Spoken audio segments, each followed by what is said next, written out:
पहले तो मैंने आपको ये चीज मैक्सिमा मिनिमा से सिखाई थी। ठीक है, थोड़ा सा रिवाइज कर लेते लास्ट क्लास में जो भी पढ़ा था।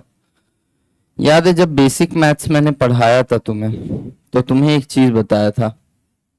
मैं फिर से वो चीज को रिपीट करवा देता हूँ कि अगर अगर y as a function of x दे रखा है, अगर y as a function of x दे रखा है, और अगर मैं dy बाई dx करूं, ठीक, dy बाई dx करके इसको जीरो की इक्वेट कर दूं, तो x की कुछ वैल्यूज आती हैं। क्या आती हैं? x की कुछ वैल्यूज आती हैं, अल्फा मान लो, बीटा। इन पॉइंट्स को कहते हैं क्रिटिकल पॉइंट्स। मैंने बोला था कि मैक्सिमा हो या मिनिमा हो, वो हमेशा वही एग्जिस्ट कर सकते हैं जहां dy by D x zero हो। यार ऐसा कुछ बोला था? अच्छा, dy by D x zero हो, ऐसा क्यों बोला था मैंने? क्योंकि पॉइंट ऑफ मैक्सिमा हो या पॉइंट ऑफ मिनिमा हो, उस पॉइंट पे टेंजेंट का स्लोप जीरो आता है। याद आया? बहुत पुरानी बात है ये, 3-4 महीने पहले बात है। तो याद है ना, मैंने बोला था कि भाई कोई पॉइंट अगर मैक्सिमा है या कोई पॉइंट मिनिमा है, उसको हम कैसे आइडेंटिफाई कर सकते हैं? सबसे पहले तो किसी भी पॉइंट पे मैक्सिमा या मिनिमा हो सकता है।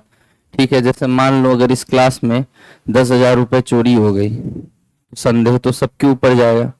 लेकिन फिर इंसान सबको इंटरोगेट नहीं करता है, सिर्फ उसको इंटरोगेट करता है जिस पे संदेह हो, यानी जो पहले से चोरी कर रखा है या जो थोड़ा लफंगा टाइप का हो, ठीक है, जिसकी हरकतें थोड़ी लोफर टाइप हो, उससे आदमी इंटरोगेशन करेगा, बाकी सबको भगा देगा। तो पता है वो सब तो चोरी किए नहीं होंगे, तो मान लो मुश्किल 3-4 लोग बचेंगे लास्ट में, और फिर उनको इंटरोगेट करके फिर उनसे निकलवाया जाएगा कि हाँ भाई ये कैमरा किसने तोड़ा या ये टीवी किसने फोड़ा, whatsoever, right.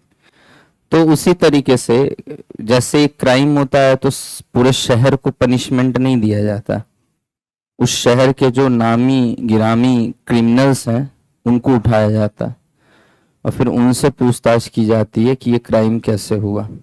Getting my point? तो उसी तरीके से अगर हमें ये आइडेंटिफाई करना है कि किस पॉइंट पे मैक्सिमा या किस पॉइंट पे मिनिमा है, तो हम हर एक एक्स के लिए वैल्यू रख रख के अगर निकालने लग गए, तो एक्स की वैल्यू तो बहुत सारी है, तो हमारी तो जिंदगी निकल जाएगी इस तरह से। तो अपन क्या करते हैं, अपन सीधा ये बोलते हैं भाई dy बाई डी एक्स को जीरो से इक्वेट कर दो। इसका क्या तात्पर्य है कि ये कर्व जो है ये कोई ना कोई फंक्शन को रिप्रेजेंट कर रहा होगा, y is equal to F X. Yes और नो? अगर y equal to F X को डिफरेंशिएट करने के बाद, यानी dy बाई डी एक्स निकालने के बाद, उसको जीरो से इक्वेट करने के बाद मुझे x के दो वैल्यू ऐसे मिल गए जिसके लिए dy by D x zero है। इसका मतलब यह है कि यही वो दो पॉइंट है जहां पे मैक्सिमा या फिर मिनिमा एग्जिस्ट कर सकता है। Getting my point? हाँ, जैसे यहाँ पे dy by D x zero दिख ही रहा होगा। देखो यहाँ चढ़ाई है, यहाँ ढलान है, यहाँ क्या है, इस टॉप मोस्ट पॉइंट पे क्या है, टॉप मोस्ट पॉइंट पे अगर टेंजेंट बनाओगे तो फ्लैट दिखेगा, और फ्लैट दिखेगा मतलब स्लोप जीरो है। या फिर बॉटम मोस्ट पॉइंट पे भी टेंजेंट बनाओगे तो उसका स्लोप जीरो दिखेगा। इसका मतलब यही दोनों पॉइंट हैं जहां मैक्सिमा या मिनिमा एग्जिस्ट कर सकता है। लेकिन अभी भी हम श्योर नहीं है कि मैक्सिमा कौन सा है और मिनिमा कौन सा है। मैक्सिमा है भी या नहीं है, या मिनिमा है भी या नहीं है। ऐसा कोई रूल नहीं है कि मैं एक मैक्सिमा है तो दूसरा मिनिमा ही होगा। समझ में आया ना? हो सकता है एक ही पॉइंट मिले और वो मैक्सिमा हो, या फिर एक ही पॉइंट मिले और वो मिनिमा हो। समझ में आया? जैसे पाराबोला मान लो ऐसे जा रहा है तो उसमें एक मिनिमा मिलेगा, मैक्सिमा तो मिल ही नहीं सकता, क्योंकि एक्स जैसे जैसे बढ़ाते जाओगे ग्राफ इनफाइनाइट साइज का हो जाएगा। यस और नो? अगर उल्टा पैराबोला हो तो उसमें सिर्फ पॉइंट ऑफ मैक्सिमा मिलेगा, उसमें मिनिमा नहीं मिलेगा। गॉट इट और नो? चलिए, बहुत बढ़िया। तो मैंने बोला था dy बाई डी एक्स को जीरो करके x का मान निकाल लीजिएगा, अल्फा और बीटा। अब आपको करना कुछ नहीं है, फिर से एक बार डिफ्रेंशिएट कर दीजिएगा, d2y by D X square. ये क्या बता रहा है बेटा? ये dy बाई डी एक्स के बदलने का रेट है। नहीं समझे? dy बाई डी एक्स खुद में x बदलने के साथ y किस प्रकार से बदल रहा है ये बतलाता है। Getting my point. और d2y/dx स्क्वायर क्या बतलाता है, x बदलने के साथ y में नहीं dy/dx में बदलाव कैसे हो रहा है वो बताता है। Getting my point. मतलब ये डिफरेंशिएशन का डिफरेंशिएशन है। ऐसे समझो जैसे डिफरेंशिएशन किसी एक चीज का दूसरी चीज के साथ बदलना बताता है कि एक चीज बदल रही है, x बदल रही है तो y कैसे कैसे बदल रहा है। d2y/dx स्क्वायर क्या करता है, वह x बदलने के साथ dy/dx कैसे बदल रहा है ये बताता है। समझ में आ रहा है मेरी बात? बहुत अच्छा, बहुत बढ़िया। तो ये आ गया d2y/dx स्क्वायर। ठीक है, अब d2y/dx स्क्वायर जो भी आया उसमें एक बार x का वैल्यू अल्फा पुट करोगे और एक बार x का वैल्यू बीटा पुट करोगे। कर सकते हैं हम लोग। मान लो कोई y equal to fx function है, मान लेना कि 3x स्क्वायर प्लस 2 यही होगा फंक्शन। एक बार डिफरेंशिएट किए तो क्या आ जाएगा 6x, दूसरी बार डिफरेंशिएट किए तो 6। ठीक है, यहाँ पे तो x कुछ है ही नहीं तो जो आ गया वही वैल्यू है, ये सोनो। मान लो लास्ट में x आ रहा है कुछ तो उसमें x इक्वल टू अल्फा और x इक्वल टू बीटा रख के चेक करेंगे। अगर ये वैल्यू d2y/dx स्क्वायर, ध्यान से समझिएगा, d2y/dx स्क्वायर की वैल्यू किसी एक अल्फा या बीटा के लिए ग्रेटर देन 0 है तो ये समझ जाइए कि ये पॉइंट ऑफ मिनिमा या मैक्सिमा, मिनिमा उल्टा चलता है बेटा, याद रखिएगा। ग्रेटर देन 0 तो मिनिमा, और अगर यही चीज किसी अल्फा या बीटा के लिए लेस देन 0 आ गया तो मैक्सिमा। इसमें उल्टा हिसाब चलता है, बार बार बोल रहा हूं। लेस देन 0 तो मैक्सिमा, ग्रेटर देन 0 तो मिनिमा। कहने का तात्पर्य यह है कि उस पॉइंट पे y का वैल्यू जो होगा वो मिनिमम होगा, मतलब आसपास में सबसे कम होगा, लोकल मिनिमा भी इसको कहते हैं। और अगर लेस देन 0 है तो आसपास में वो वैल्यू सबसे ज्यादा होगा। समझ में आ गया? अब मैं कुछ नहीं करने जा रहा हूं, ये मैथ्स है, ये मैंने बेसिक मैथ्स में आपको समझाया था। अगर कोई लेट से भी आया है तो अभी तक शायद समझ में आ गया हो कि मैं क्या कहना चाह रहा हूँ। यस और नो? कोई लेट से भी आया तो उसको पता है डिफरेंशिएशन क्या होता है। अब मैंने समझा भी दिया कि मैक्सिमम मिनिमा कैसे काम करता है। गॉट इट और नॉट? हालांकि मैंने ये क्लास में प्रूफ किया था कि ऐसा क्यों होता है। इनडायरेक्टली मैंने पिछले क्लास में भी ये चीज प्रूफ की है कि वहां मैक्सिमा क्यों है और यहाँ मिनिमा क्यों है। ठीक है, अब तुमको करना कुछ नहीं, यहाँ पे y की जगह रख दोगे u, और यहाँ u as a function of x है या r है, जो भी बोल लो, u as a function of r है। मतलब पोजीशन अलग अलग के लिए जो पोटेंशियल एनर्जी अलग अलग है, यानी potential energy as a function of position मैंने प्लॉट किया। Getting my point? और potential energy as a function of position मैंने प्लॉट किया, इसके अलावा आपको कुछ दिमाग ही नहीं लगाना। अगर मैंने potential energy as a function of position plot किया है तो जहां जहां dy/dx था वहां वहां क्या लिखोगे, du/dx या du/dr। dr इसलिए बोल रहा हूं क्योंकि फिर x y z कुछ भी लिख सकते हो, जनरल हो जाएगा वो, है ना? ठीक है, du/dr हो जाएगा। उसके बाद अगर वो d2u/dr स्क्वायर ग्रेटर देन 0 तो मिनिमा, और लेस देन 0 तो मैक्सिमा। फिर मैंने ये प्रूफ किया था कि जिस पॉइंट पे पोटेंशियल एनर्जी मैक्सिमम है वो अनस्टेबल इक्विलिब्रियम का पॉइंट होता है। हो सकता है वहां पे नेट फोर्स 0। क्यों नेट फोर्स 0 हो? क्योंकि हम देख सकते हैं कि यहाँ पे अगर मैंने स्लोप निकाला du/dx तो वो 0 आ रहा है। du/dx 0 होने का मतलब है कि f 0 आ रहा है, क्योंकि हमने पढ़ रखा है कि du/dx भैया fx होता है। पोटेंशियल एनर्जी का डिफरेंशिएशन पोजीशन के रेस्पेक्ट में क्या देता है? फोर्स। समझ रहे हो ना? तो अगर यहाँ पे मैं कह रहा हूं कि du/dx 0 है मतलब फोर्स 0 है, और फोर्स 0 होने का सीधा सीधा मतलब यह है कि यहाँ पे बॉडी इक्विलिब्रियम में होगा। वो तो सर यहाँ भी du/dx 0, यहाँ भी du/dx 0 है ना? फोर्स तो यहाँ भी 0 है उस हिसाब से सर, बट इसको क्या कहेंगे बेटा, इसको स्टेबल इक्विलिब्रियम करेंगे। नेट फोर्स यहाँ भी 0 है, नेट फोर्स यहाँ भी 0 है, लेकिन ये अनस्टेबल है, ये स्टेबल है। कारण यहाँ पे पोटेंशियल एनर्जी मैक्सिमम है और यहाँ पे पोटेंशियल एनर्जी मिनिमम है। सीधा सीधा आपको तरीका बताया था, आपको कुछ दिमाग नहीं लगाना है। आपको क्या करना है, du/dx निकालना है, उसको 0 से इक्वेट करना है। वैसे ही 2-3 पॉइंट्स मिलेंगे, जैसे यहाँ पे ये हो जाएगा अल्फा और ये हो जाएगा बीटा। ये दो लोकेशंस है ना जहाँ du/dx 0 है। बोलो यार। और उसका लास्ट में क्या करना है, फिर से du/dx को डिफरेंशिएट करना है, तो क्या बन जाएगा, d2u/dx स्क्वायर बन जाएगा। बोलो हाँ या ना? और उसके बाद एक बार अल्फा रख के देख लेना, एक बार बीटा रख के देख लेना। अगर अल्फा रखने पे ग्रेटर देन 0 आ गया ग्रेटर देन जीरो मतलब मिनिमम, मिनिमम मतलब स्टेबल इक्विलिब्रियम, समझ रहे हो ना। अब वही अगर लेस देन जीरो आ गया, कहीं लिखवाया नहीं था क्या, D two U by D X square अगर लेस देन जीरो आ गया मतलब this is point of maximum, maximum मतलब अनस्टेबल इक्विलिब्रियम। क्या मेरी बात है, सभी बात सारे बच्चों क्लियर है, प्लीज कॉपी कर रहे हैं। u is equal to 3x square, u क्या है बेटा, पोटेंशियल एनर्जी, बहुत बढ़िया, 3x स्क्वायर y के पावर 4 इंटू z के power 5।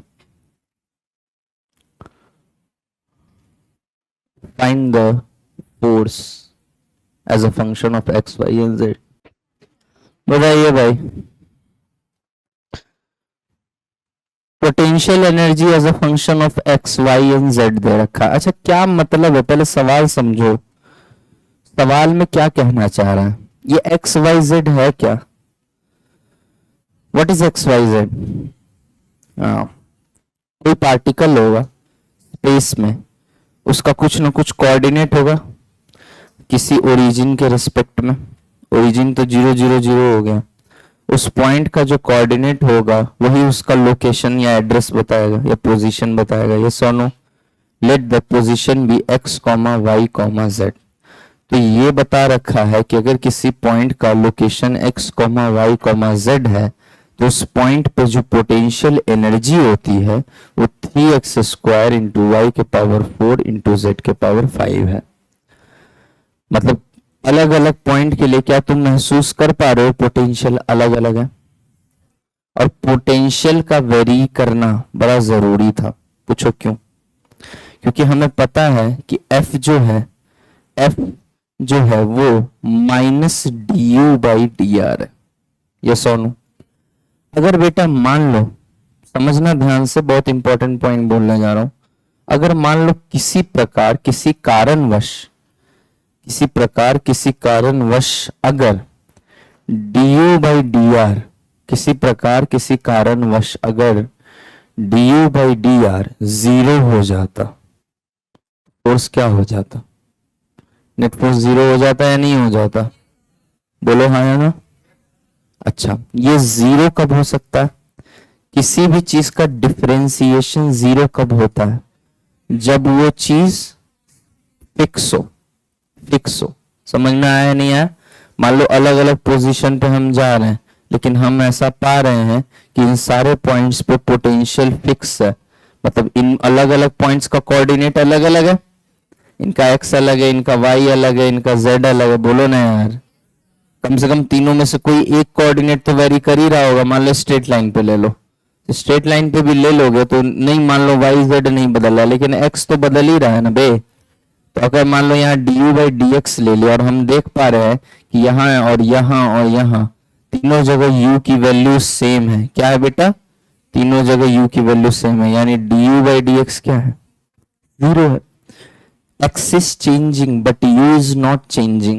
What does this implies? This implies that the potential energy is not varying with x. क्या मेरी बात क्लियर है सारे बच्चों को। और du by dx अगर 0 है मतलब u कांस्टेंट है, इसका मतलब नेट फोर्स 0 है। इसका मतलब आज के बाद एक यूनिवर्सल स्टेटमेंट देने जा रहा हूं, ध्यान से सुनना। अगर कोई बॉडी पे नेट फोर्स है तो उसका पोटेंशियल एनर्जी वेरिएबल होना चाहिए, और अगर डिफरेंट पॉइंट्स पे भी उसका पोटेंशियल एनर्जी डिफरेंट नहीं हो रहा है, कांस्टेंट रह रहा है, बदल नहीं रहा है, एड्रेस बदल रहे हैं, लोकेशन बदल रहे हैं, पोजीशन बदल रहे हैं, पोजीशन वेक्टर की वैल्यू बदल रही है, लेकिन फिर भी कोऑर्डिनेट्स बदल रहे हैं, फिर भी u का वैल्यू अगर नहीं बदल रहा है तो यह सीधा सीधा यह दर्शाता है कि उस बॉडी पे नेट फोर्स 0 है।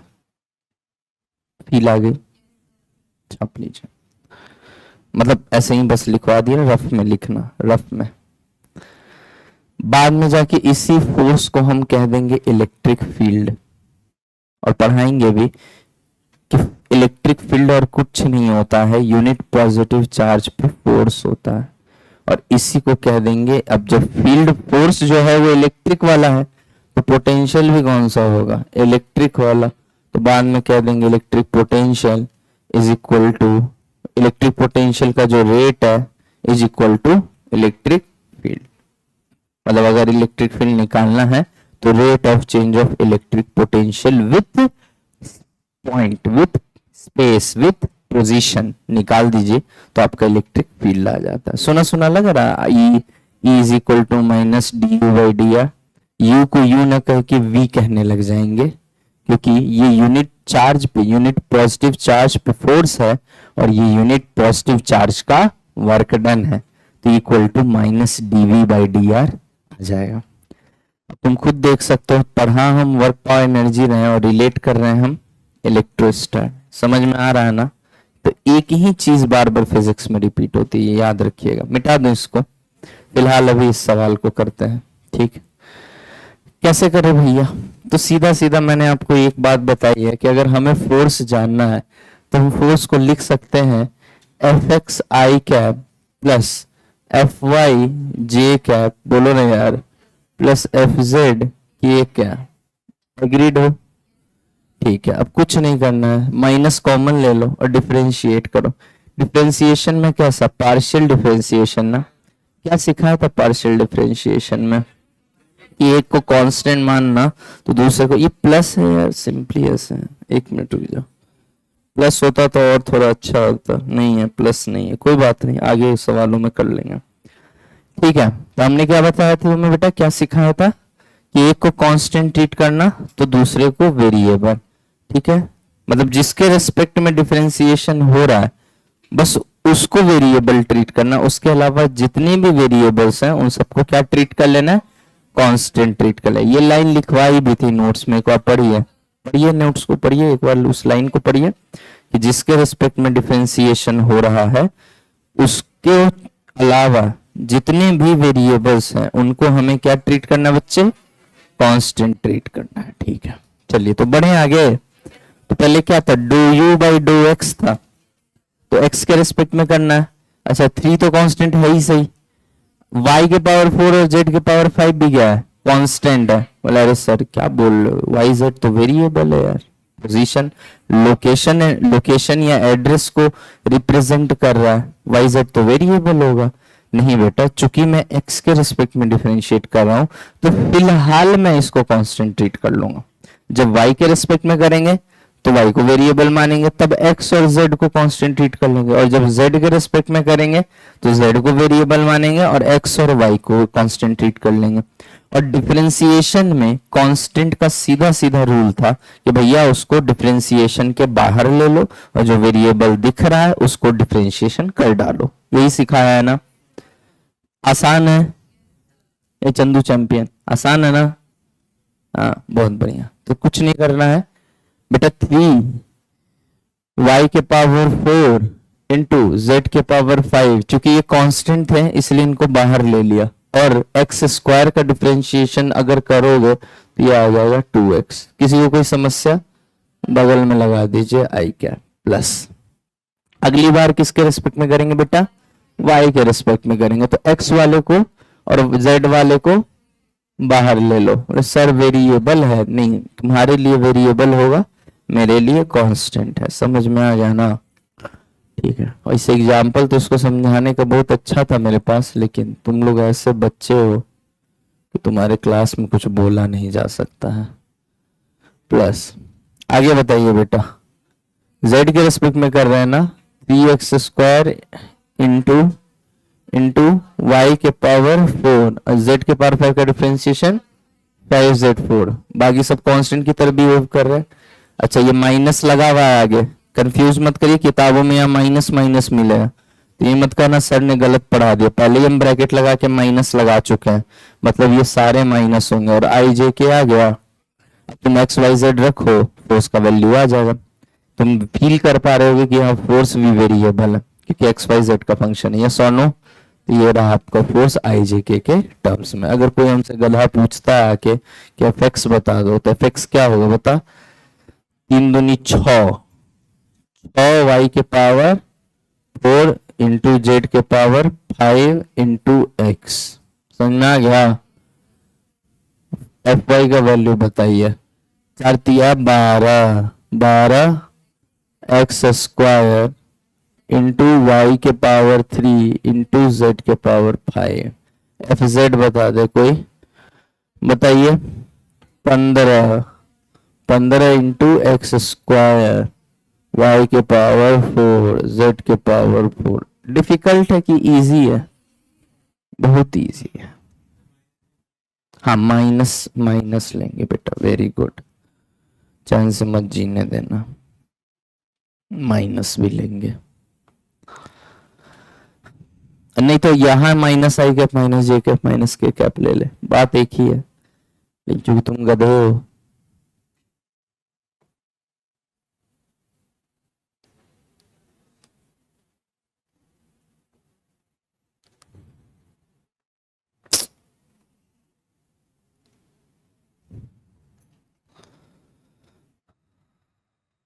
बड़ा दिन हो गया महाराष्ट्र गए, इस छुट्टी में महाराष्ट्र घूम के आऊंगा। चलो जल्दी चलो कॉपी को। हैं कहाँ बे? यहाँ लो, खुश रहो, तुम रो मत बस। चलिए एक क्वेश्चन हम किए हैं, अब एक क्वेश्चन आप करिए।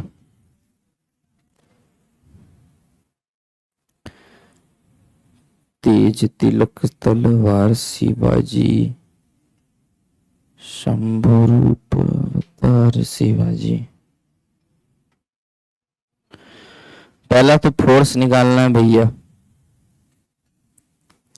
दूसरा पोजीशन ऑफ इक्विलिब्रियम निकालना, पोजीशन ऑफ इक्विलिब्रियम निकालना, तीसरो पोटेंशियल एनर्जी एट इक्विलिब्रियम निकालना,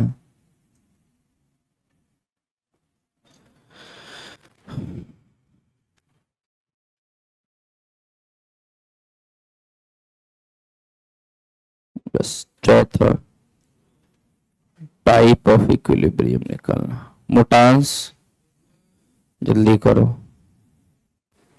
4 सवाल हैं भाई, एक्सप्रेशन आपके सामने हैं और चारों के जवाब मुझे चाहिए।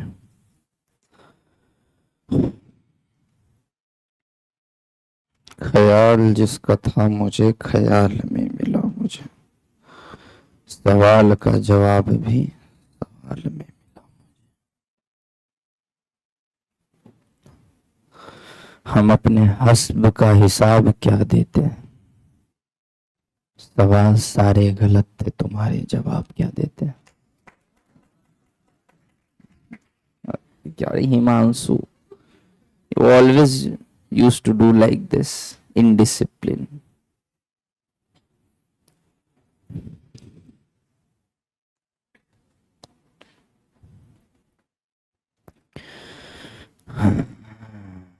एक चीज लिख देता हूं कि A and B are positive constant, लिखा होता है ना सवाल में, क्योंकि मेरे को क्या पता पॉजिटिव है निगेटिव है ना? तो A and B are positive constant, ये सवाल में गिवन था, ताकि तुम कल को मेरा सर मत खाओ कि सर ये निगेटिव भी तो हो सकता है। ऐसा सवाल देखा होगा जिसमें एक्सप्रेशन देके लिख देता है कि this and this are positive constant. कितना टाइम लगेगा जी? हो गया, कॉन्ग्रेचुलेशंस। सवाल की ही बात कर रहा हूं साले। अच्छा, इसका सॉल्यूशन यही चेप दूं या ऊपर? यही चेप देते, जगह बचाओ अभियान। चलो सबसे पहले तो फोर्स बताओ। ए मोटू कहाँ गया? हाँ, यहाँ पे पोटेंशियल एनर्जी किसका फंक्शन है, एक्स का, वाई का कि जेड का? एक्स का ना, तो D U by D are करोगे या D U by D x करोगे? सीधी सी बात है, वाई जेड का फंक्शन है ही नहीं, एक्स के साथ बदल रहा है यू, तुम तो एक्स में बात करेंगे, और जो फोर्स भी आएगा वो किस में आएगा, एक्स में, एफ एक्स आएगा ना। यू मान लो जैसे वाई और जेड नहीं है तो जे कैप और के कैप जीरो हो गया, जीरो जे कैप जीरो के कैप, तो सिर्फ एफ एक्स आई कैप होगा। यस और नो, करो तो बिचा, करो करो, minus D U by D x, करो तो क्या आ गया, ये हमको 2ax दिख रहा है, 2ax, और एक माइनस हम अपने तरफ से लगाते हैं, भूल गए क्या, एक माइनस ऐसे मत करो वरना गधे हैं हमारे बच्चे। अब ठीक है, माइनस ले लिया बाहर, और 2ax माइनस बी, पक्का, माइनस को अंदर ले जाओ, माइनस 2ax प्लस बी, कोई समस्या, ये क्या आ गया बच्चा, फोर्स आ गया, फोर्स का एक्सप्रेशन आ गया। अब x की वैल्यू रखते जाओ, फोर्स आता जाएगा, बोलो हाँ या ना। अब एक बच्चा बोला position of equilibrium, stable equilibrium हो चाहे अनस्टेबल इक्विलिब्रियम हो, इक्विलिब्रियम अगर चाहिए तो नेट फोर्स जीरो होना चाहिए। क्या मैंने ये चीज पढ़ा रखा है, यानी du बाई डी एक्स, यही तो फोर्स दिखाता है, वो जीरो होना चाहिए। जैसे हम तुमको याद करो बेसिक मैथ्स में कहते थे कि चाहे मैक्सिमा हो चाहे मिनिमा हो, dy by D x zero होना चाहिए। यस और नो, हाँ, d2 by D X square अगर ग्रेटर देन जीरो तो मिनिमा, और d2y by D X square अगर लेस देन जीरो तो मैक्सिमा। वो बात की बात है, नहीं आई मेरी बात, वो बात की बात है। सबसे पहले तो उन लोगों को छाटोगे ना जिन पे शक है, जिन पे संदेह है कि ये लोग जो है क्राइम कर सकते हैं, उसके बाद इन लोग को 3rd डिग्री टॉर्चर दिया जाएगा, मारा जाएगा, पीटा जाएगा, पागल भूत बना दिया जाएगा मार मार के, तब एक्सेप्ट करेंगे गलती। तो उन 3 में से कोई एक एक्चुअल में क्रिमिनल होगा, बाकी 2 निर्दोष होंगे, वो बाद की बात है। लेकिन पहले तो जो संदेह है, जिन पे संदेह है उनको कस्टडी में ले। क्राइम पेट्रोल कभी नहीं देखे हो जीवन में, कोई फिल्म तो देखे होगे जिसमें क्राइम होता है तो पुलिस उठाती है 3-4 गुंडों को, उनको ले जाती है, जिसमें से 3-4 को पीटती है, तो एक उसमें एक्चुअली डिफॉल्टर होता है, बाकी 2-3 निर्दोष होता है, ऐसा होता है ना बेटा। बस वही चीज कर दे। तो डिफॉल्टर कैसे निकालते हैं, जहां पे dy by D x zero हो जाए, उन वैल्यूज के लिए मैक्सिमा या मिनिमा हो सकता। अब है क्या, उसके लिए फिर से डिफरेंशिएशन करके चेक करना पड़ेगा, गॉट इट और नॉट। अच्छा, मैक्सिमा मिनिमा बोलते थे तो dy बाई डी एक्स को जीरो करते थे, अभी क्या बोल रहे हैं भाई, स्टेबल अनस्टेबल, तो अब क्या करेंगे, du बाई डी एक्स को जीरो करेंगे। यस और नो। अब स्टेबल इक्विलिब्रियम है कि अनस्टेबल इक्विलिब्रियम है, ये बाद में की बात है, पहले तो वो इक्विलिब्रियम होना चाहिए। नहीं आई मेरी बात समझ में, अरे भाई स्टेबल इक्विलिब्रियम है या अनस्टेबल इक्विलिब्रियम है, ये तो बाद की बात है ना, पहले तो वो इक्विलिब्रियम है या नहीं है ये चेक करना है। यस और नो। तो इक्विलिब्रियम चेक करने के लिए क्या करेंगे, नेट फोर्स जीरो, और नेट फोर्स को क्या कहते हैं, डी बाई डी एक्स। तो डी बाई डी एक्स को जो ही तुम जीरो करोगे बेटा, ऐसे मत करो, जैसे ही जीरो करोगे एक्स का मान क्या आ जाए जल्दी बता, बी बाई 2a दिख रहा होगा। यस और नो। ये किसका मान आ गया, एक्स का, यानी एक्स का यह मान है जिसके लिए मैक्सिमा या मिनिमा होगा, स्टेबल या अनस्टेबल इक्विलिब्रियम होगा। हाँ, एक बात मैं कंफर्म कह सकता हूं, इक्विलिब्रियम तो यह है क्योंकि यहां पे नेट फोर्स जीरो है, परंतु स्टेबल इक्विलिब्रियम है या अनस्टेबल इक्विलिब्रियम है, इस बात की अभी मैं कोई गारंटी नहीं दे सकता। अब फर्दर चेक करेंगे, समझ में आया। सबसे पहले डी बाई डी एक्स को जीरो से इक्वेट करके वो इंसान को उठाते हैं जिसके ऊपर संदेह हो। अब उस संदेहास्पद इंसान को का जांच करेंगे कि यही मर्डर किया है कि इसका कोई दोस्त किया वगैरह। समझ गए ना तुम बात मेरा। सेकंड भी आ गया, चलो ये तो सेकंड का सॉल्यूशन हो गया। थर्ड क्या है भाई, थर्ड क्या है, पोटेंशियल एनर्जी एट इक्विलिब्रियम। कैसे निकालेंगे चाचा, पोटेंशियल एनर्जी कैसे निकालेंगे, अरे एक्स का मान यहां रख दो, निकालोगे क्या, अरे गधो, अगर वो एट इक्विलिब्रियम खुद कह रहा है इसका मतलब है पोटेंशियल एनर्जी जीरो होगा। जरूरी है मिनिमम या मैक्सिमम होगा, जीरो हो इस बात की क्या गारंटी है, तो नहीं कह सकते जीरो होगा। समझ में आ रहा है ना। तो हमें एक्स की वैल्यू रखनी पड़ेगी और फिर देखना पड़ेगा पोटेंशियल एनर्जी क्या था। तो जरा फॉर्मूला देखो तो, U is equal to A X square minus B X है ना। अब क्या कह रहा है कि जिस पॉइंट पे इक्विलिब्रियम है उस पॉइंट पे पोटेंशियल एनर्जी का क्या वैल्यू है। तो पहले तो हमने x का वो वैल्यू निकाला जिस पे इक्विलिब्रियम है, अब उसको ले जाकर यहां रख दिया तो क्या आ जाएगा, पोटेंशियल एनर्जी आ जाए। बताइए क्या आ जाएगा, जल्दी बताइए। यू ए एक्स स्क्वायर मतलब B square by 4a square minus B square upon 2a। क्या मेरी बात क्लियर है, जल्दी कॉपी करें। फोर्थ, अब बताइए टाइप ऑफ इक्विलिब्रियम, मतलब अब ये जांच करना है कि स्टेबल है कि अनस्टेबल है। तो अब एक डिफरेंशिएशन से काम चलेगा कि दो बार करना पड़ेगा, दो बार करना पड़ेगा ना। तो जो डिफरेंशिएशन के बाद आया उसको एक बार और डिफरेंशिएट कर दो। क्या बोलते हो, कर दें? बहुत बढ़िया। तो पहले तो ये बताओ कि du बाई डी एक्स क्या आया था, du बाई डी एक्स क्या आया था, 2ax माइनस बी आया था, नहीं आया था? एक मिनट बेटा, एक मिनट, यही ब्लंडर कर दोगी। वो फोर्स का डेफिनेशन था minus of du by D x. मैंने सिर्फ तुमसे du बाई डी एक्स पूछा, ये क्वेश्चन इसलिए लिया है मैंने। नहीं आई बारे बात समझ में, बात समझ में आया कि नहीं आया? यहां ब्लंडर करते हैं बच्चे। बच्चे क्या कहते हैं, सर ने सिखा रखा F equal to minus D U by D X. इसका मतलब क्या हुआ कि u जैसे जैसे x के साथ बदल रहा है उसका डिफरेंशिएशन कर दो और उसके आगे माइनस लगा दो तो फोर्स आ जाता है। हमने अभी तुमसे फोर्स पूछा है, हमने सिंपली पूछा है कि D two U by D X square निकालो। तो D two U by D X square कैसे निकलेगा, D U by D X के डिफरेंशिएशन के बाद, कि minus of D U by D X का डिफरेंशिएशन करोगे, D U by D X का डिफरेंशिएशन करोगे ना, तो माइनस का लगा रहे हो जबरदस्ती। तुमसे कोई फोर्स पूछा है क्या? नहीं आई मेरी बात समझ में? भैया हम डी बाई डी एक्स निकालते हैं, जो आता है उसमें माइनस लगा देते तो वो फोर्स बन जाता है। लेकिन जब हमको D two U by D X square निकालना है, सही तो लिखा है भाई, हाँ, जब मुझे D two U by D X square निकालना है तो मैं D U by D X का डिफरेंशिएशन करूंगा।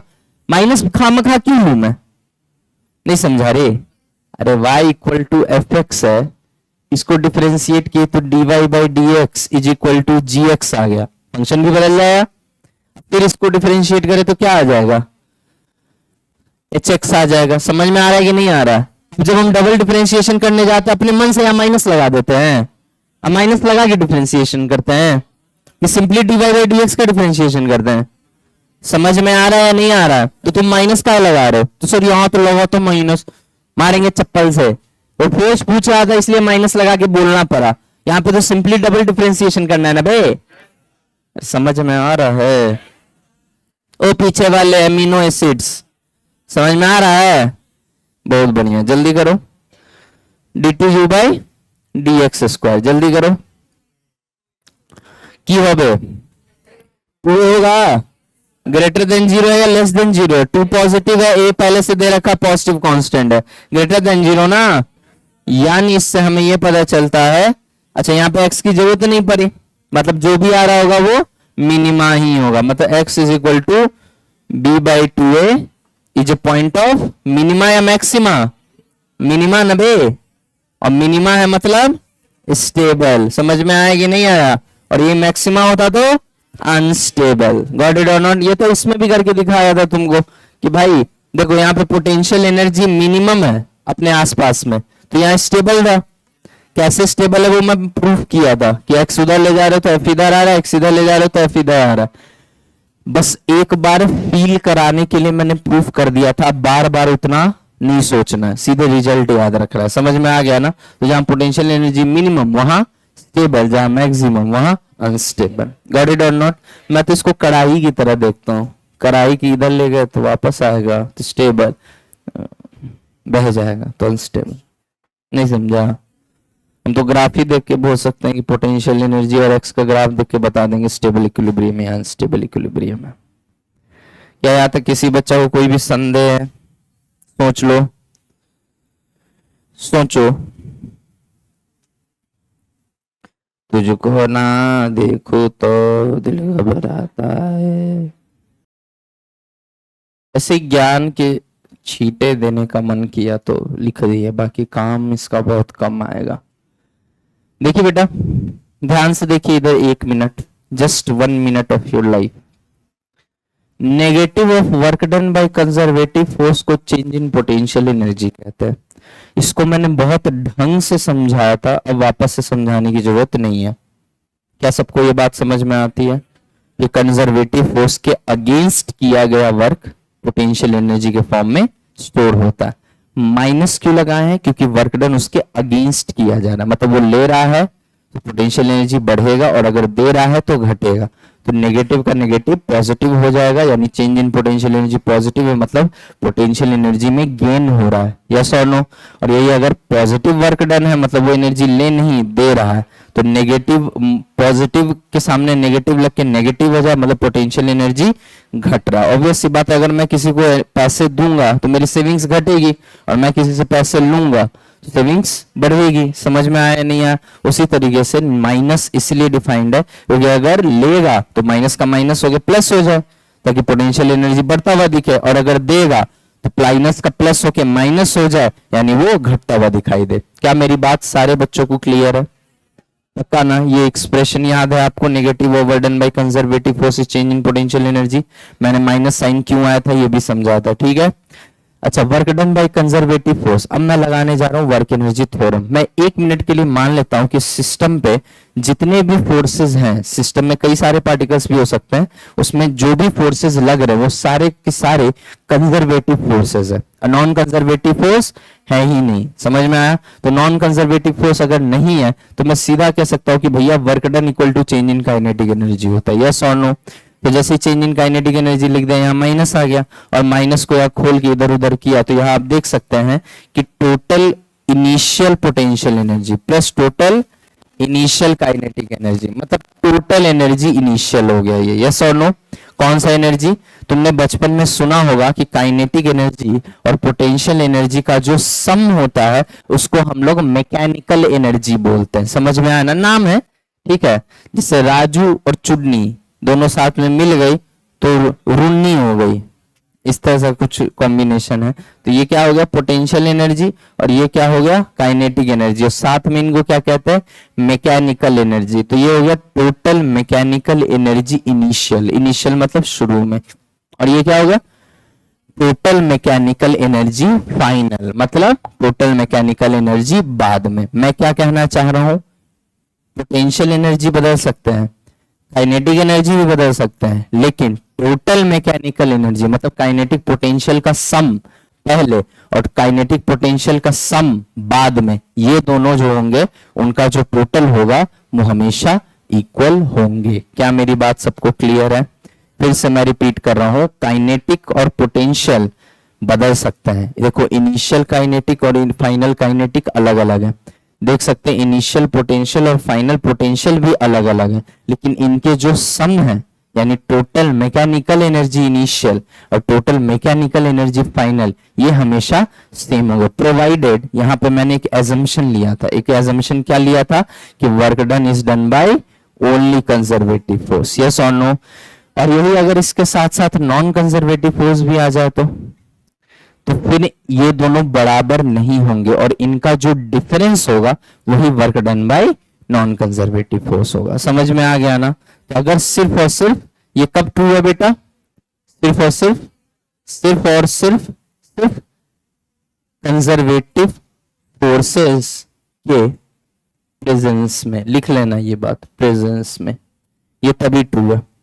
जैसे ही नॉन कंजर्वेटिव फोर्स आ जाएगा, जैसे ही नॉन कंजर्वेटिव फोर्स आ जाएगा, अब ये दोनों बराबर नहीं होंगे, तो वो जो गैप है वो कहां गया? मतलब बेसिकली हम पता है तुमसे क्या कहना चाह रहे हैं कि टोटल एनर्जी इनिशियल और टोटल एनर्जी फाइनल बराबर है। क्यों ना बराबर हो? Law of conservation of energy है। लेकिन जैसे ही नॉन कंजर्वेटिव फोर्स आ जाएगा, टोटल एनर्जी इनिशियल और टोटल एनर्जी फाइनल बराबर नहीं होगा। तो ये जो गैप है, ये जो डिफरेंस है, ये डिफरेंस कहां गया? कहां गया डिफरेंस? डिसिपेट हो गया, वेस्ट हो गया। हाँ, क्योंकि जो in totality law of conservation of energy है वो तो कभी वायलेट हो नहीं सकता। मैकेनिकल एनर्जी मैंने बोला था ना, कंजर्वेटिव फोर्सेस अगर हो तो मैकेनिकल एनर्जी कंजर्व रहती है। नॉन कंजर्वेटिव फोर्सेस होने से मैकेनिकल एनर्जी कंजर्व नहीं रह पाती है, लेकिन टोटल एनर्जी तो कंजर्व रहेगी ना हमेशा। एनर्जी गायब थोड़ी हो जाएगी, अंतर ध्यान थोड़ी हो जाएगी, यस और नो। तो जो डिफरेंस आएगा वही क्या होगा, work done by non conservative force. तो अगर नॉन कंजर्वेटिव फोर्स भी है,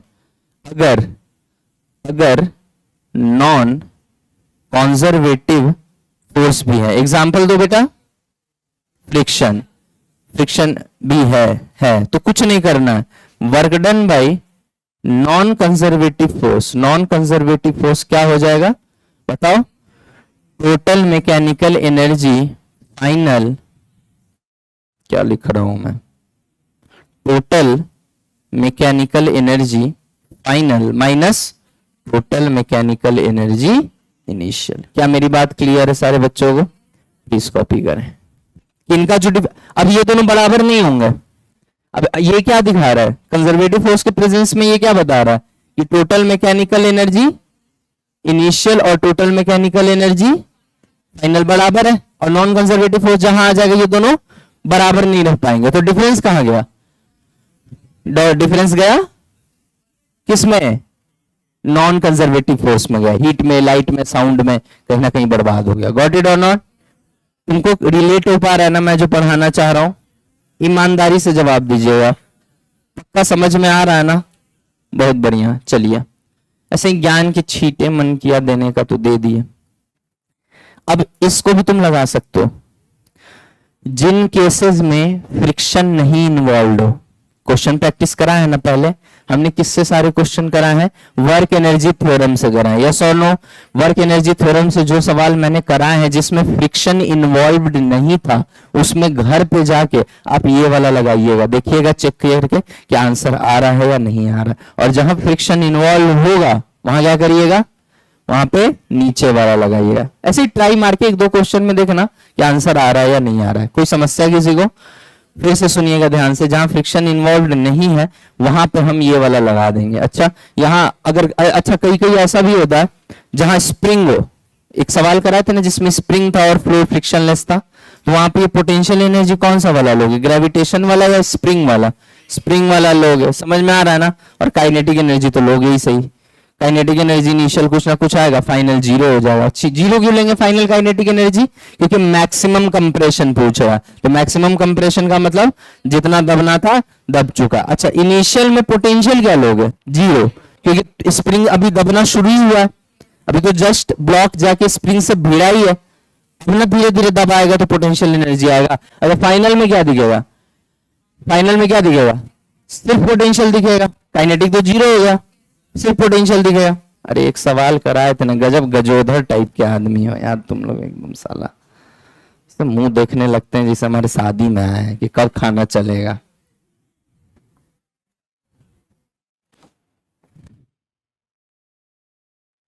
एकदम डिसअपॉइंटिंग क्लास है। तुम लोग नींद में रहता है क्या रे पहला क्लास में?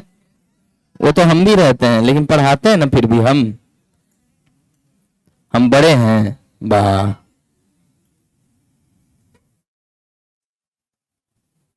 अच्छा वो कहा हम बड़े बड़े वाले नहीं बोला। देखो रे इधर, ऐसा करके एक सवाल कराए थे कि नहीं कराए थे, जिसमें हमने क्या बोला था कि फ्रिक्शन क्या है, जीरो है। समझ में आया? पूछा था maximum compression in the spring बताइए, याद आया? तो हमने क्या बोला, अब हम एक ही बात बोलेंगे कि भैया सिस्टम में सिर्फ और सिर्फ कंजर्वेटिव फोर्सेस हैं। देखो एमजी और एन का तो वर्क ही नहीं है, उनको मारो गोली। बात आती है स्प्रिंग की, स्प्रिंग कंजर्वेटिव फोर्स है या नॉन कंजर्वेटिव फोर्स है? कंजर्वेटिव, भले ही वेरिएबल है बट कंजर्वेटिव है, तभी तो एनर्जी स्टोर करके रखता है। बोलने को कूद के यहां से जान दे देंगे हम। समझ में आ रहा है ना? सब समझा चुके हम, काफी डिटेल में समझा चुके, याद है? अब ध्यान से सुना, कर कुछ नहीं रहे हम, ठीक है? Total potential energy initial, total potential energy initial क्या है, जीरो। स्प्रिंग दबाई नहीं है, काय का पोटेंशियल एनर्जी बोलो ना रे। Total kinetic energy initial half M U naught square is equal to, finally क्या होगा, फाइनली ये कुछ दब गया होगा, मान लो यहां तक आ गया होगा। अच्छा, इसको अगर मैक्सिमम कंप्रेशन कह रहे हैं मतलब यहाँ पे वेलोसिटी जीरो हो गई होगी, वरना वापस आती। और ये कितना दब गया जल्दी बता, एक्स दब गया ना, बता, फाइनल काइनेटिक एनर्जी क्या आ गया, 0, और फाइनल पोटेंशियल एनर्जी हाफ ए एक्स स्क्वायर, यस और नो। फाइनल काइनेटिक एनर्जी 0 क्यों लिया हूं मैं, क्योंकि यहां पे स्पीड 0 हो गई है, रुक गया, रुका है ना, मैक्सिमम कंप्रेशन है, मतलब उस वहां तक जाके एक क्षण के लिए रुका होगा, अब वापस भी आएगा, यस और नो। खैर एनीवे, अच्छा पोटेंशियल एनर्जी हाफ के एक्स स्क्वायर ले ले, क्योंकि एक्स को हम क्या मान रहे बेटा, मैक्सिमम कंप्रेशन मान रहे, इसलिए इसको एक्स एक्स बोलना भी गलत है, इसको बोलना चाहिए एक्स मैक्स। बोलो हाँ या ना, सॉल्व कर दो, हाफ से हाफ गया, याद आया कुछ, क्या आ गया, रूट अंडर एम बाई के, और बाहर में क्या, बाहर में था यू नॉट। बोलो हाँ या ना, समझ में आ गया, क्या यही आंसर आया था। लेकिन ये कब लग पाया, जब सिस्टम में सिर्फ और सिर्फ कंजर्वेटिव फोर्स थे, और नॉन कंजर्वेटिव होता तो क्या करते, इसका डिफरेंस फ्रिक्शन का वर्क डन लिख देते, करके दिखाया, कर लोगे। एक इसी सवाल में केस था जिसमें फ्रिक्शन 0 नहीं था, तो उस केस में फ्रिक्शन का वर्क क्या हो जाता, minus mu M G X, minus mu M G X होता ना, तो अब क्या करते तुम, this minus this equal to minus mu M G X, got it और नॉट, बक्का। चलिए ध्यान से लिख लीजिए, ये चाहिए तो नोट कर लीजिए, नोट कर लीजिए, कोई जरूरी नहीं है भाई, पहले ही हम बता चुके हैं वर्क एनर्जी थ्योरम से सब निपटेंगे, लेकिन एक्स्ट्रा ज्ञान के लिए बता दिए कि कहीं वर्ड टू वर्ड या इधर उधर सॉल्यूशन मिले, या फिर टेस्ट में सॉल्यूशन मिले, या कहीं मास्टर ने कुछ बोला तो तुम ये नहीं हो कि हमको तो ऐसा कुछ पढ़ाया ही नहीं गया, रिलेट कर लो तुम। अच्छा स्यूडो फोर्स का भी वर्क डन होता है, खैर वो जेई में आता है, तुम लोग को तो नहीं पूछेगा, लेकिन अगर स्यूडो फोर्स का भी वर्क डन आता तो क्या लिखते, फिर वही work done by pseudo force plus work done by non conservative force is equal to change in total mechanical energy. समझ में आ गया ना, वो सब जुड़ के एक साथ हो जाएगा। चलिए इधर आइए, अब ये सवाल देखते हैं भैया, दीदी इधर। अब हमें एक चीज का फील आ गया कि अगर सिस्टम पे सिर्फ कंजर्वेटिव फोर्सेस वर्क कर रहे हैं, तुम्हारी किस्मत अच्छी रही, अगर समझदार एग्जामिनर होगा तो वो ये बात मेंशन करेगा कि this is the expression of potential energy with X and only conservative forces are acting on the body. और थोड़ा सा मेरी तरह हुआ तो लिखेगा नहीं, ये बात खुद समझना है, क्यों, क्योंकि पोटेंशियल एनर्जी की बात हो रही है, इसका मतलब कंजर्वेटिव फोर्स होगा। ये अलग बात है, कंजर्वेटिव के साथ नॉन कंजर्वेटिव भी तो हो सकता है ना, लेकिन वो अंडरस्टूड है कि सिर्फ और सिर्फ कंजर्वेटिव है, ठीक है ना। ठीक है, लिखना चाहिए सवाल में, अगर अच्छी किताबें करोगे तो उसमें लिखा रहेगा कि सपोज क्या करना है कि only conservative forces are working on the body. अब ध्यान से सुनो, पानी किसके किसके पास है, किसके किसके पास पानी है, हाथ खड़े करें, सब एक एक घोट पानी पियो पहले, तब आगे क्लास होगी। इडली तू भी पी पानी, खड़े खड़े हैं सब। एक ये भी औंघार है, एक वो औंघारी है, एक उसके पीछे वाली, और कौन था इधर, पानी है न रे, पी लिया सबने। हाँ, अब ध्यान दो इधर, देखो रे, मान के चलो कि क्या चल रहा है, सिर्फ और सिर्फ कंजर्वेटिव फोर्सेस लग रहे, ठीक है ना। तो करना कुछ भी नहीं है, कुछ भी नहीं करना, बस तुमको ये देखना है यूएक्स है टोटल मैकेनिकल एनर्जी। तो भैया हमें ये पता है कि टोटल मैकेनिकल एनर्जी जो होगा, टोटल मैकेनिकल एनर्जी वो क्या होगा, कांस्टेंट होगा। समझ में आएगी नहीं, यानी पोटेंशियल प्लस काइनेटिक का जो सम है वो कांस्टेंट होगा।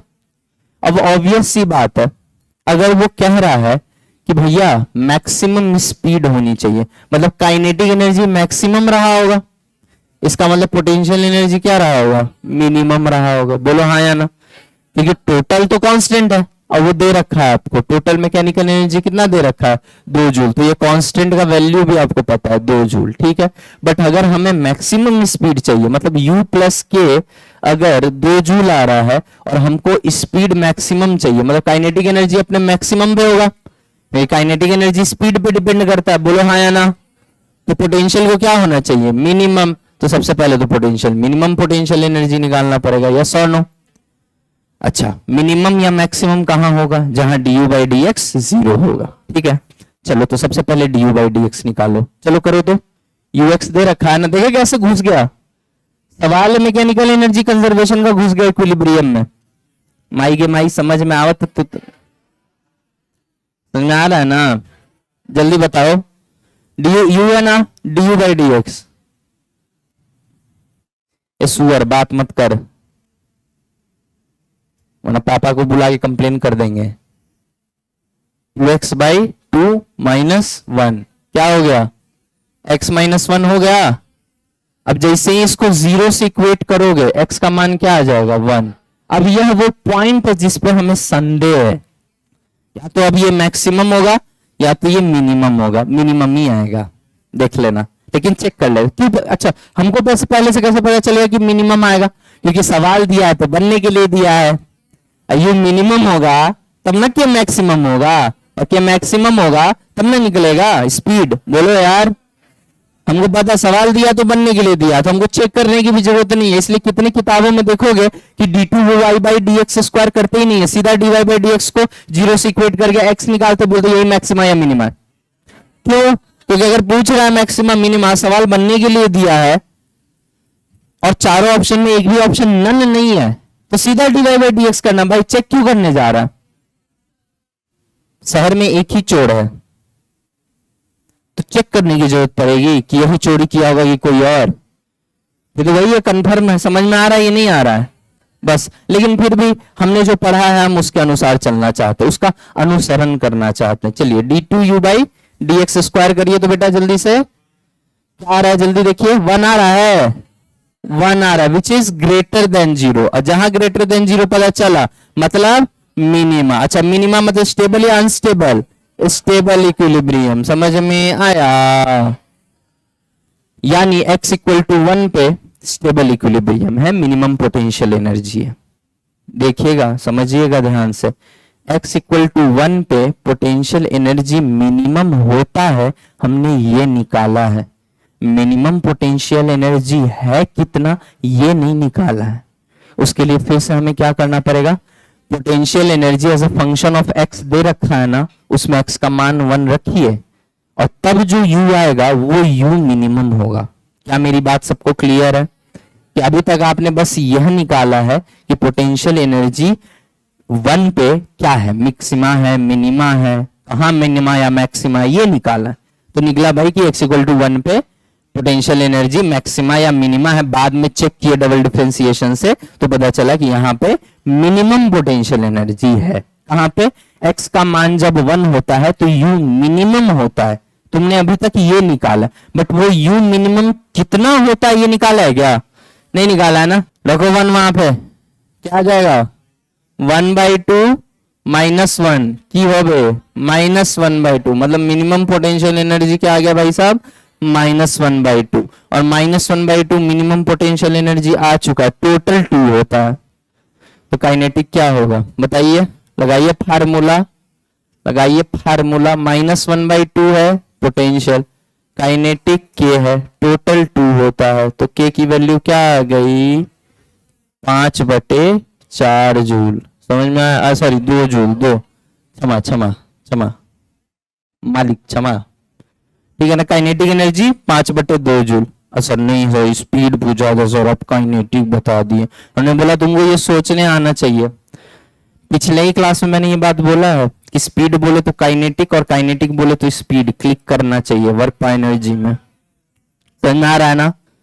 और बताइए ये क्या होगा, हाफ एम, एम क्या है रे 1, V square should be equal to what, 5/2, 2 से 2 गया, वी का मान √5 मीटर पर सेकेंड। क्या सारे बच्चों को क्लियर हो गया बेटा, ईमानदारी से बताइएगा।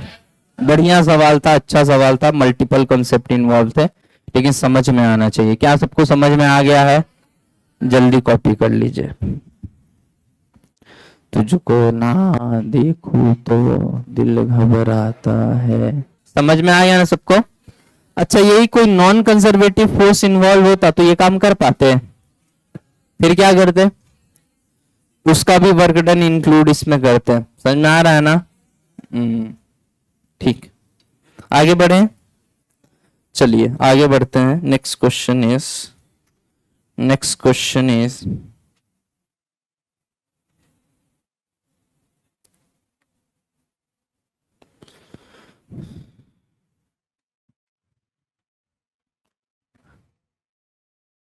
U as a function of x है, potential energy as a function of x है।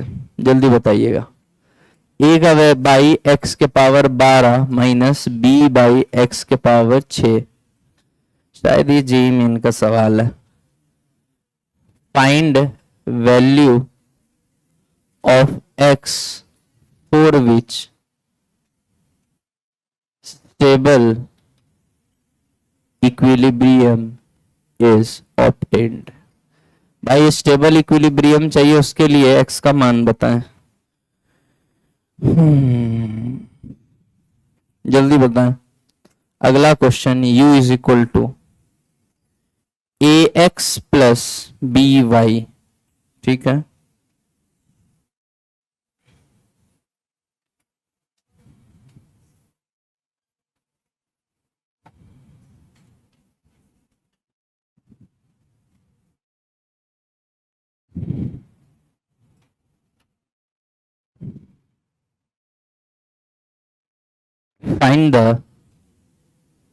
Find acceleration. मास जो है m दे रखा था। कल की क्लास वर्क पावर एनर्जी की आखिरी क्लास होगी। जल्दी करिए, और उसके बाद अपन घुसेंगे किसमें? सर्कुलर मोशन में।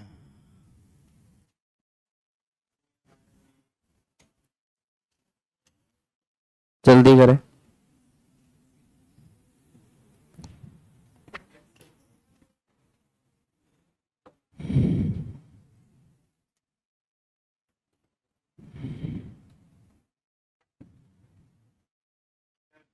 स्टेबल हो चाहे अनस्टेबल इक्विलिब्रियम है, सबसे पहला कंडीशन क्या है? D by D x zero होना चाहिए, और स्टेबल है तो D two by D X square should be less than zero. Stable है ना, मिनिमम ग्रेटर देन जीरो होना चाहिए। ठीक है, तो D U by D x निकाल लो ना यार, इसमें इतना दिमाग ही नहीं लगाना था। अब स्टेबल बोले चाहे स्टेबल बोले, पूछ इक्विलिब्रियम रहा है, डिफरेंशिएट मार दो। हमें क्या पता, हमें तो बस इतना पता है कि A and B are constant, इसके अलावा तो हमें कुछ नहीं पता। बोलो यार, A and B are constant. बहुत ज्यादा अच्छा होगा किताब तो पॉजिटिव कांस्टेंट दे देगा। ठीक है, करिए जल्दी फटाफट। तो D U by D X is equal to -12 into A के पावर ए बाई एक्स के पावर 12 इंटू 11 आया ना बेटा, 13 आएगा ना। -12 -1 -13, हाँ 13 आएगा। वेरी गुड बेटा, चलो ये समझ में आ गया। अगला माइनस प्लस हो जाएगा, प्लस ऑफ बी -7 हो जाएगा। x के पावर 6 तो आएगा ही आएगा, x के पावर 7। कोई समस्या? कुछ नहीं किया भाई, डिफरेंशिएट किया है। dy बाई डी एक्स आता ना करने सबको? अरे आगे ले आते हैं वो, -1 कर देते हैं, पावर आता है ना। और ऊपर है तो नीचे कर, ऊपर मान लो नेगेटिव में है तो नीचे कर दिया पॉजिटिव में आ गया। समझ में आ गया? अब इसको कुछ नहीं करना है, इसको जीरो से इक्वेट कर दो सबसे पहले। तो क्या बन गया? 12a बाई एक्स के पावर 13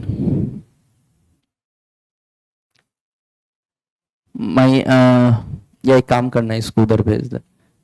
12a बाई एक्स के power 13 is equal to 6b by X के पावर 7। 7 है, 6 हो गया।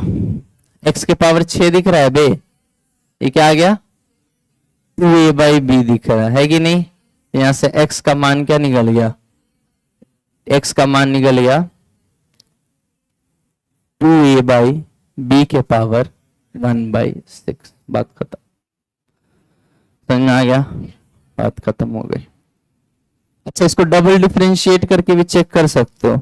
It will come greater than zero. Greater than zero मतलब मिनिमा। ठीक है, इसका बताओ रे, ये अच्छा सवाल है, इस पर दिमाग लगाओ थोड़ा।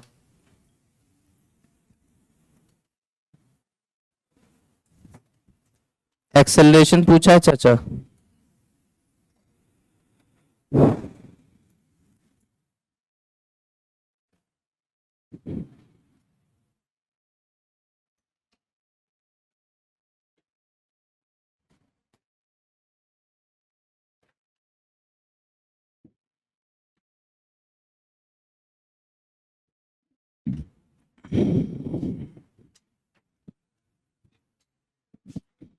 जल्दी कर टकले, दिमाग लगा जल्दी फटाफट।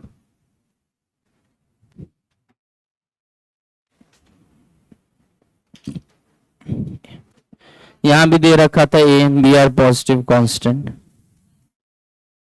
ए and B are positive constant. भाई देखो, हम किसी भी चैप्टर में कुछ भी मिला सकते हैं। पढ़ा वर्क पाई एनर्जी ने मिला दिया न्यूटन्स लॉ इस क्वेश्चन में। भाई सीधी बात है, मास दिया हुआ है, एक्सेलरेशन निकालना है, तो क्या करोगे? Force by mass. फोर्स नहीं निकाल सकते यहाँ से, पोटेंशियल से फोर्स निकालने आता है हमें, और फोर्स बाय मास करके एक्सेलरेशन निकाल दो। सोच सकते हैं या नहीं सोच सकते हैं? अरे तुम्हें समझ आ रहा है पीछे वालों? हमेशा फिजिक्स के सवाल में सुनो ध्यान से जो मैं बोलने जा रहा हूं, जिनको फिजिक्स से डर लगता है खासकर वो ध्यान से सुने। जब भी फिजिक्स का सवाल हो और कुछ समझ में ना आ रहा हो, तो ये देखा करो कि क्या दिया हुआ है और क्या पूछ रहा है। समझ में आ गया? अपने आप क्लिक कर जाएगा। मैंने हजारों बार अलग अलग बच्चों को अलग अलग तरीके से स्ट्रेटेजी बता रखी है, आप लोग को फिर से 2 मिनट में बता देता हूं कि किया क्या जाता है। जब भी यहां से पढ़ के जाओ, जब भी यहां से थ्योरी पढ़ के जाओ, कोई एक ऐसा बुक होगा जिसके अंदर तुम्हारे पास सॉल्व एग्जाम्पल होंगे।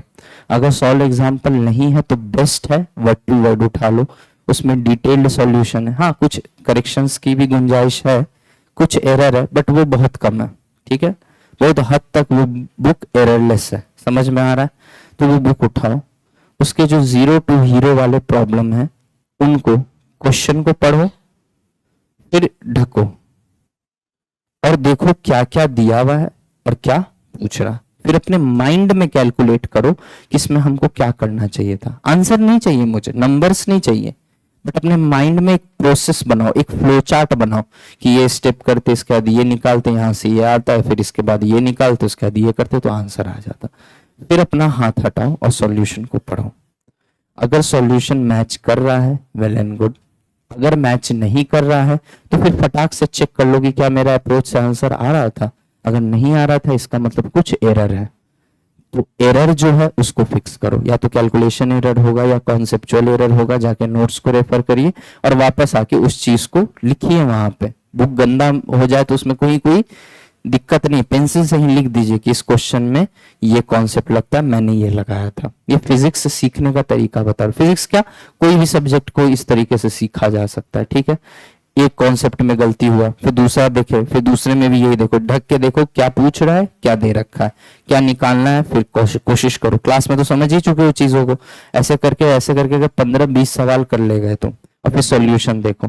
सिर्फ रीडिंग करो, हाथ में पेन नहीं उठाना उस समय, सिर्फ रीडिंग करो, समझो और उस पर सोचो, समझो और सोचो, समझो और सोचो। उसके बाद क्या करो कि 0 to हीरो या हीरो टू सुपर हीरो, जैसे जैसे लेवल तुम्हारा बढ़ते जाए यही करना है। उसके बाद उसको बंद करके कोई दूसरा सब्जेक्ट पढ़ लो। इसको काम करने में 40 मिनट लगे मुश्किल से, 30 मिनट 40 मिनट, इससे तुम्हारा स्पीड भी बढ़ेगा।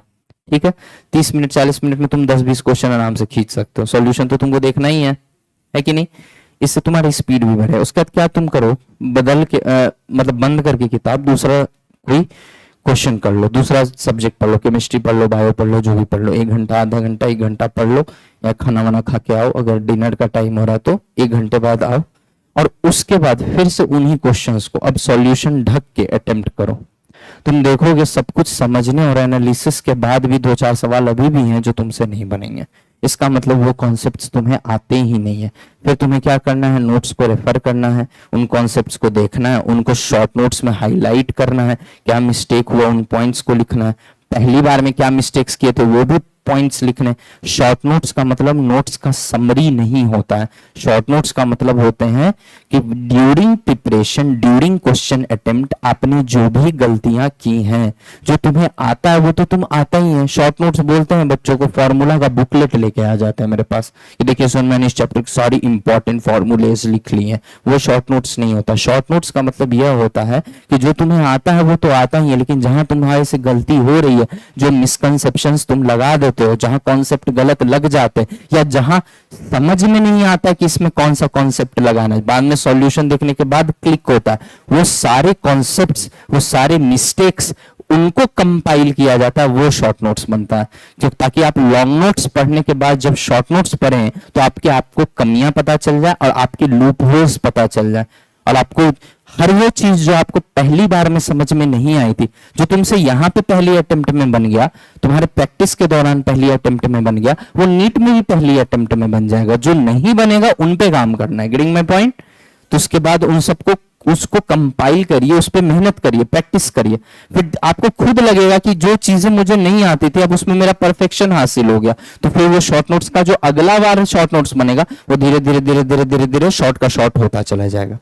अभी तक वर्क पावर एनर्जी 3 पेज में आता था, अब वर्क पावर एनर्जी 1 पेज में आ रहा है। फिर एक दिन आएगा जब वर्क पावर एनर्जी 1 लाइन में आएगा, 2 लाइन, 4 लाइन में वर्क पावर एनर्जी आ जाएगा, क्योंकि बाकी सारी चीजें धीरे धीरे तुम्हारे ब्रेन के लिए ऑब्वियस हो जाएंगी। गॉट गेट और नॉट? यही तरीका होता है पढ़ने का। ठीक है, अब देखिए ए एंड बी और पॉजिटिव कॉन्सेप्ट, कुछ नहीं करना था बेटा, इसमें यू दिया हुआ है, एफ निकालना है आपको। एफ क्या होता है? F x I cap plus F Y J cap, यही तो होता है। अच्छा एफ एक्स क्या लिखोगे? Minus D U by D x, बोलो हाँ या ना। अच्छा यू को डिफरेंशिएट करें एक्स के रिस्पेक्ट में, तो वाई को क्या करेंगे? कांस्टेंट मानेंगे, बी तो पहले से कांस्टेंट है, तो बी वाई क्या हो गया? कांस्टेंट। कांस्टेंट का डिफरेंशिएशन 0, तो इसका डिफरेंशिएशन क्या हो जाएगा? ए एक्स में एक्स का डिफरेंशिएशन एक्स के रिस्पेक्ट में 1 हो जाएगा, सिर्फ ए आ जाएगा। ए भी नहीं बोलूंगा मैं माइनस ए बोलूंगा, बोलो हाँ या ना। उसी तरीके से एफ वाई अगर हमसे कोई पूछे तो ये माइनस बी आ जाएगा, बोलो हाँ या ना। मतलब अगर हमसे अगर कोई फोर्स पूछेगा तो हम बोलेंगे minus A I cap plus plus plus minus minus, या ऐसे करो माइनस बी जे कैप। समझ में आ गया कि नहीं आ गया? क्या ये फोर्स आ गया हमारा? अब अच्छा यहाँ फिर से एक गलती करता है, उससे पूछा जाता है एक्सेलरेशन का मैग्नीट्यूड, वो एक्सेलरेशन सीधा लिख देता है फोर्स अपॉन मास। जब तुम ये काम करोगे तो पता है क्या आएगा? Minus A by M I cap minus B by M J cap. ठीक है, ये आ जाएगा एक्सेलरेशन।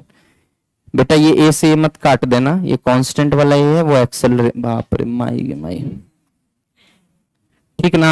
ये एक्सेलरेशन है minus A by M minus B by M. ये एक्सेलरेशन का मैग्नीट्यूड एंड डायरेक्शन दोनों है। अगर तुमको मैग्नीट्यूड चाहिए तो तुम क्या करो? फोर्स का मैग्नीट्यूड ले लो। तो फोर्स का मैग्नीट्यूड क्या आ जाए जल्दी बताओ? Root under A square plus B square, root under A square plus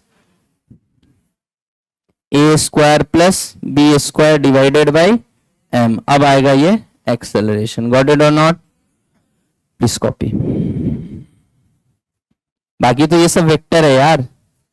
x I cap plus Y J cap का मैग्नीट्यूड क्या होता है? X square plus Y square, और उसको डिवाइड बाई मास कर दोगे तो एक्सेलरेशन का मैग्नीट्यूड आ जाएगा। गॉट इट और नॉट? तुम चाहते तो डायरेक्ट यहां से भी निकाल सकते थे कि A square by M square plus B square by M square, ये तो आएगा एक्सेलरेशन का मैग्नीट्यूड। बोलो इसको क्या लिख सकते हैं? इसको हम इसका अंडर रूट भी तो लेंगे, इसको हम क्या लिख सकते हैं? रूट अंडर मतलब एम स्क्वायर कॉमन ले लोगे नीचे, और उसका रूट अंडर करोगे तो सिर्फ एम रह जाएगा, सिर्फ ऊपर ऊपर रूट रह जाएगा, वो होगा ए स्क्वायर प्लस बी स्क्वायर। समझ में आ गया? जल्दी जल्दी फटाफट नोट करिए।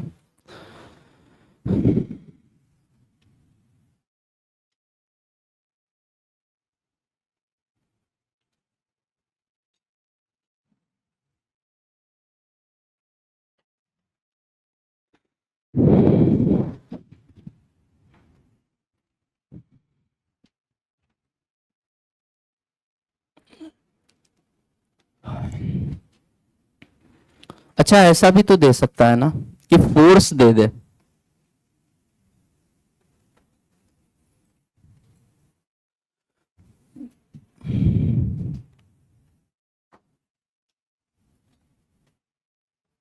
और पोटेंशियल एनर्जी पूछ ले, ऐसा नहीं कर सकता है।